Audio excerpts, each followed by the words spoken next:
Bonjour, une nouvelle semaine d'échange commence et il est temps d'apprendre la liste des événements clés sur Dukascopy TV. Pour parler de la zone euro, des prévisions positives concernant le dollar et d'autres moteurs du marché, je m'entretiens avec Ranko Beric de Monex Europe. Ranko, que pouvez-vous dire à propos de la zone euro cette semaine ?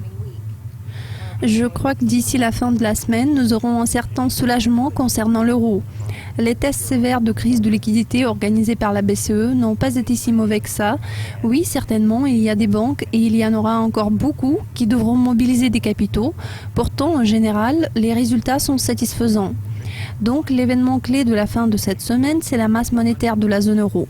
C'est le fait que les banques européennes prêtent de l'argent l'une à l'autre et c'est le processus vital pour l'économie européenne car c'est la condition clé contribuant à l'expansion de l'économie.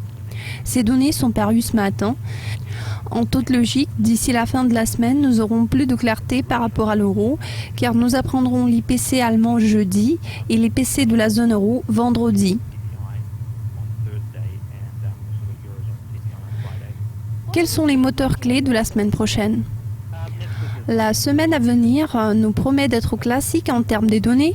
Nous avons la conférence de presse de la BCE vendredi. Ce sont des données très importantes pour tous ceux qui mènent des opérations sur l'euro et sur la dette souveraine, car ils veulent voir des allusions quelconques quant au projet de la BCE concernant l'achat d'actifs. Même une petite allusion aura beaucoup de répercussions sur le marché financier et sur l'euro. Un autre événement clé de cette semaine, c'est la publication des emplois non agricoles américains. C'est l'un des précurseurs fondamentaux de la force sous-jacente du dollar, car ce dernier est fortement dépendant de la performance du marché du travail. Par exemple, la semaine passée, nous avons appris un très bon chiffre des demandes d'assurance chômage. Les emplois non agricoles promettent également d'être très robustes cette semaine. C'est toujours un grand moteur du dollar.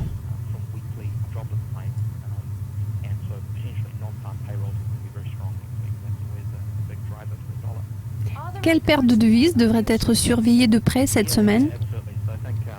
Je crois qu'il faut s'attendre à la force prononcée du dollar. Il faut dire que ça va peser lourd sur quelques crosses très dépendants des mouvements du dollar. La première paire, c'est l'euro-dollar, suite à plusieurs facteurs influents sur l'euro.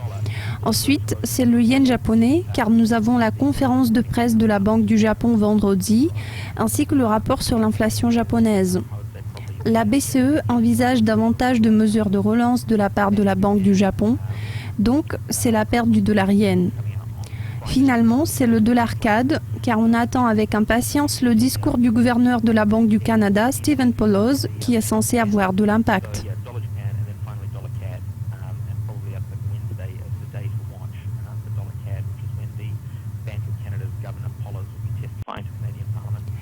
Ranko, merci de votre participation. Cela conclut notre aperçu des événements clés de la semaine. Restez avec Dukascopy TV pour être à l'affût de toutes les actualités financières.